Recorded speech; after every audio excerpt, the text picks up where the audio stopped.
తర్వాత వాళ్ళ కస్టమర్ కూడా ఇబ్బంది పడటం ఇది జరుగుతుంది.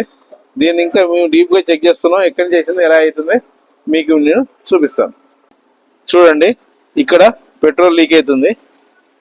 ఇక్కడ మీకు క్లియర్గా తెలిసిపోతుంది ఈ వెట్టుకుంది. ఇది అంతా ఇది చిన్న చిన్నగా రన్నింగ్లో లీక్ అవుతూ ఉంటుంది.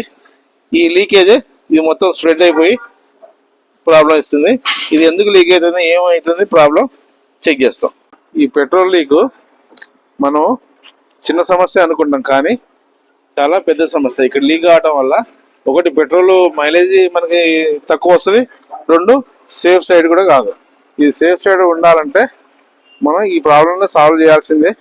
ఎంత త్వరగా అయితే త్వరగా సాల్వ్ చేసుకోవడం మంచిది. ఇది ఓపెన్ చేసిన తర్వాత మేము తెలుసుకుంది ఏంటంటే ఈ క్విక్ జాయింట్ పైపులో ప్రాబ్లం ఉంది.